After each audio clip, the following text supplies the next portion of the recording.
Estamos de volta com você e o nosso tema do dia hoje, esse que está posto aí bem adiante de você, sobre fanatismo. Como vencer o fanatismo sem se tornar amargo e cético. Porque essa é a viagem bipolar que frequentemente eu vejo as pessoas fazerem. Elas são fanáticas e têm aquele objetivo de fanatismo ideológico, religioso, de qualquer natureza. Fanatismo.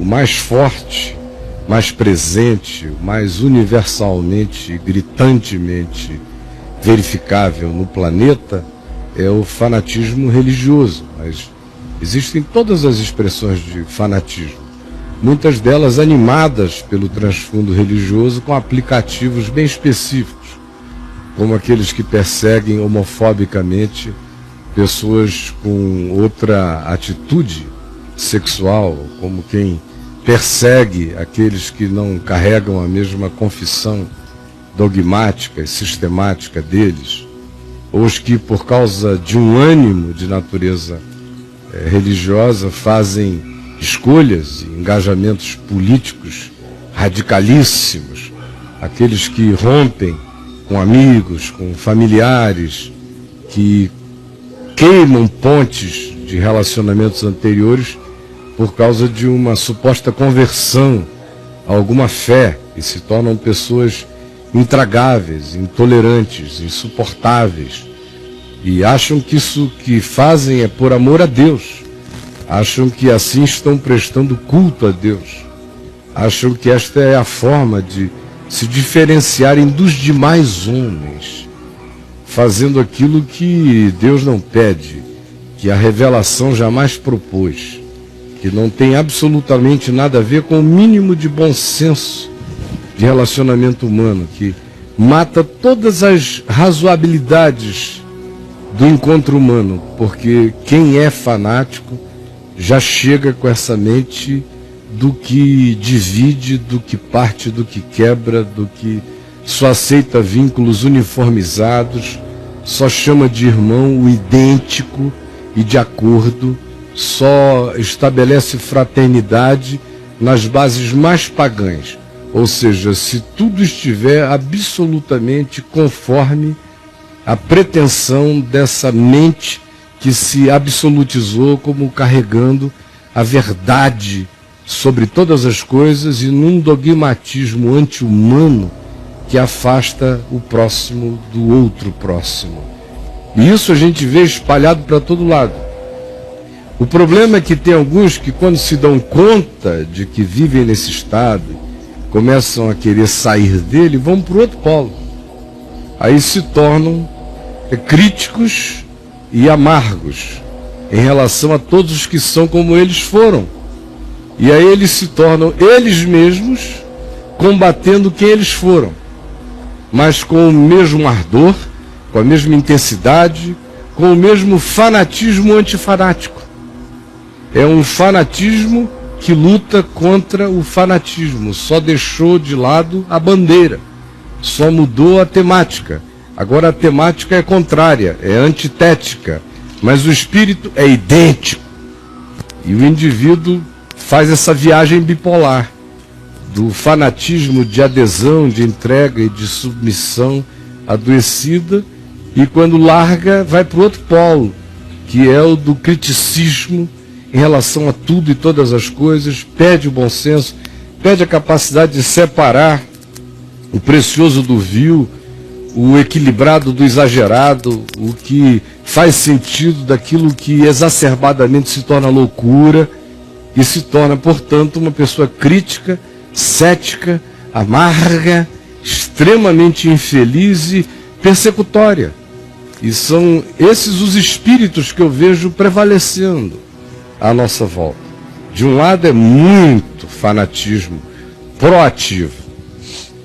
De um outro lado é crescente o grupo dos reacionários, dos fanáticos contra o fanatismo anterior. São ex-fanáticos que adotam agora o fanatismo contra o ex-fanatismo que praticavam, mas continuam animados pelo mesmo espírito, pela mesma atitude vociferante pela mesma resfolegância, pelo mesmo espírito consumidor, devorador e absolutista. E por isso vão se tornando tão infelizes e tão adoecidos. Aqui no Evangelho de Mateus, no capítulo 23, Jesus nos fala desse espírito, porque uma coisa se tem que acrescentar, antes de que eu faça essa leitura. Todo fanatismo acaba conduzindo à hipocrisia. Porque o indivíduo quer ser mais santo do que Deus, quer ser mais filho de Deus do que Jesus, quer ser diferente do Filho do Homem, propondo uma humanidade desumanizada, quer ser aquele que se diferencia de todos os demais seres humanos por modos, usos, costumes, comportamentos, expressões, vestimentas, caras e bocas que apresenta, e verifica no seu coração as suas próprias incoerências, como enquanto ele prega determinados moralismos, ele mesmo sabe que é um transgressor do que prega, como quando ele anuncia legalisticamente a lei, ele mesmo sabe como ele é um violador dela, de modo que quando Jesus denuncia aqui em Mateus 23 a hipocrisia dos fariseus, ele está denunciando o fanatismo. Os fariseus eram, antes de tudo, fanáticos. E o fanatismo, inevitavelmente, conduz à hipocrisia. Porque todo fanático sabe os buracos enormes que existem mesmo entre o que ele propõe para os outros e o que ele alcança na sua própria vida. E como Jesus disse, nem com o dedinho ele consegue, na intimidade do ser, realizar aquilo que para os outros ele propõe do lado de fora. Por isso aqui no verso 13 de Mateus 23, eu farei uma leitura parafraseada e que diz no que eu quero propor a você o seguinte: ai dos fanáticos que se tornam hipócritas, porque eles fecham o reino dos céus diante dos homens, pois nem eles mesmos entram no descanso do reino de Deus, como não deixam aqueles que estavam entrarem. Ai de vós, hipócritas fanáticos, porque devorais as casas das viúvas e para o justificar, depois que pegaram tudo, vocês fazem muitas orações. Por isso eu vos digo que esse fanatismo de vocês os conduzirá a algo muito pior e severo. Ai de vós, fanáticos, hipócritas, porque vocês fazem missão rodando a terra inteira para fazer um novo convertido ao que vocês ensinam. E uma vez que ele está feito e que ele está fanatizado, vocês assim o tornam filho do inferno 2 vezes mais do que vocês mesmos. Vocês só têm o poder de piorar as novas gerações, seus fanáticos. Ai de vós, fanáticos, pretensos guias de cegos.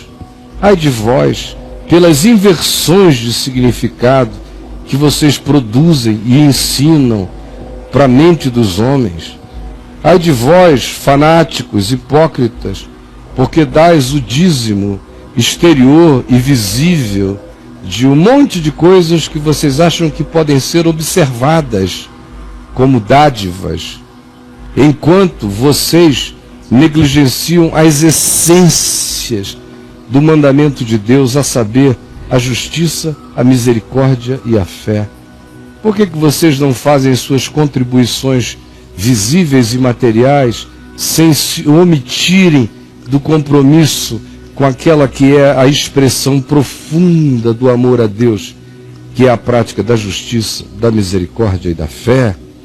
Ai de vós, fanáticos hipócritas, porque limpais o exterior das aparências para consumo, mas por dentro estáis cheios de intemperança, de lascívia, de rapina interior.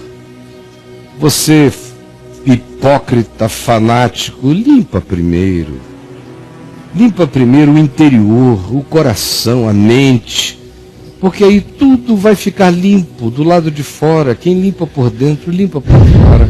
O oposto não é verdadeiro. Ai de vós, fanáticos, hipócritas, porque sois semelhantes a sepulcros caiados.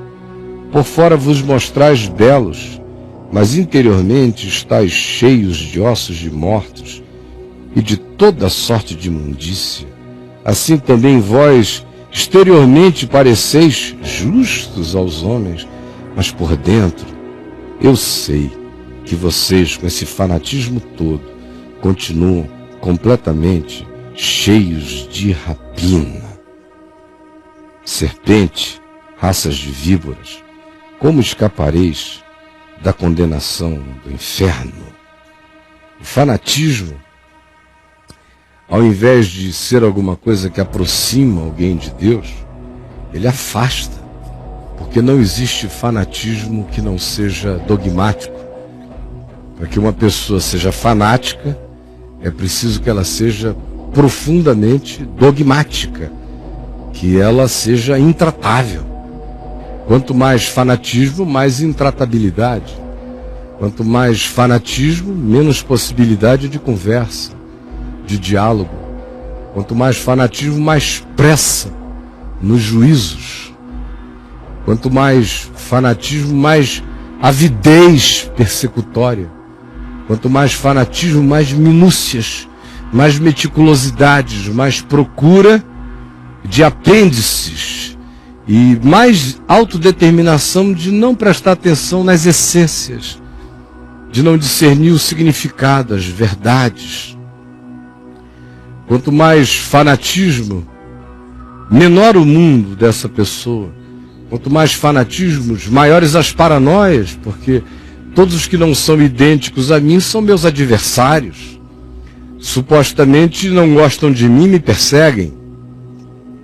Quanto mais fanatismo, menos amor. É impossível você encontrar uma pessoa totalmente tomada de fanatismo e acerca da qual você possa dizer, mas também está cheia de amor. Você não encontra amor nas expressões do fanatismo, porque o amor é generoso, é misericordioso, é tratável, é longânimo, é paciente, ele espera, ele não se impõe, ele não esmaga, ele não acachapa, ele espera as melhores horas, o melhor tempo, por isso ele tudo sofre, tudo crê, tudo espera, tudo suporta, e jamais acaba, ele lida com o diferente e com a diferença sem intratabilidade. No coração o indivíduo não muda nas suas convicções, mas ele sabe tratar com aquele que é completamente diferente dele. Ele não sente nenhum tipo de obrigação separatista, nem de produção de apartheids neste mundo, nem nesta vida. Agora, o fanático é assim que vive, é assim que ele existe, e ele vai ficando insuportavelmente meticuloso. Tão meticuloso que essa animação que a gente mostra aqui, que já foi repetida algumas vezes, não chega a ser exagerada, exceto, talvez, pelo empurrar a pessoa da ponte. Mas em relação a definir-se quanto ao próximo, por causa de aspectos mínimos da vida, é assim que o fanático se comporta. Olha lá mais uma vez.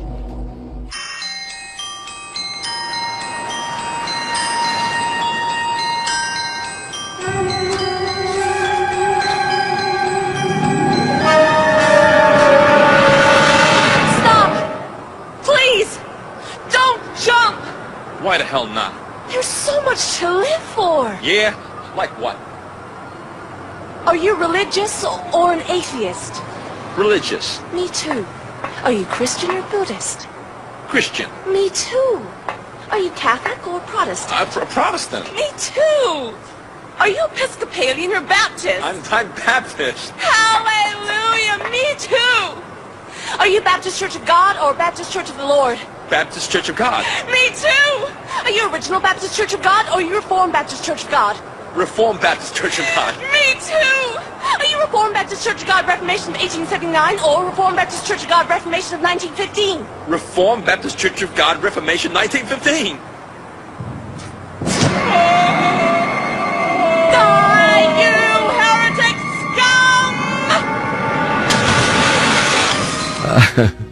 Você já tinha visto, Jack, não? Não tinha ainda. Essa eu vou postar no meu Facebook. É muito interessante, rapaz. É muito interessante essa. A gente já roda aqui há algum tempo, mas eu a acho É a realidade. perfeita quanto a definir esse espírito aí. É isso que rola. Os caras vão separando o mundo por qualquer razão. Né? Por qualquer razão. Eu me lembro quando eu me converti, tinha gente que dizia que não podia ter comunhão com você porque você tinha sido batizado por aspersão. E não mergulhado, não por imersão. Deixa eu te contar uma coisa, te cortando. Eu lembro quando eu me converti, eu todo empolgado e tal, eu fui fazer um curso de eletrônica. Eu sempre fui meio envolvido com essas coisas. E fui fazer um curso de eletrônica que era realizado nos fundos da Igreja Assembleia de Deus. E eu fui no primeiro dia, fui de bermuda. E eu vi que o professor estava todo cheio de dedo, me tratando. Aí no finalzinho da aula ele chegou: meu irmão, olha só, nós queremos agradecer porque o irmão veio aqui fazer o curso, só que a igreja tem alguns princípios, o irmão não pode vir mais de bermuda. Sim. Então, caso contrário, não dá mais para fazer o curso. Meu irmão, eu tinha 16 anos, na época eu ainda tive sabedoria, acabei relevando a coisa, mas foi ali nos meus 16 anos que eu comecei a ter a noção: meu Deus do céu, uma ponta de uma bermuda. Ponta de bermuda, você vai criando essas separações, não pode ter acesso a isso, aquilo. É terrível. Eu ia falando aqui no início do batismo, mas é uma lista de coisas sem fim, que naquele tempo onde as coisas eram apenas burras, mas sinceras, porque você dizia: não concordo com ele, mas tem que admitir que ele é sincero. Depois daquilo acabou a sinceridade, foi ficando só um fanatismo emburrecido, emburrecente, horroroso, insuportável, com as suas consequências manifestas à nossa volta, para todo lado. Né?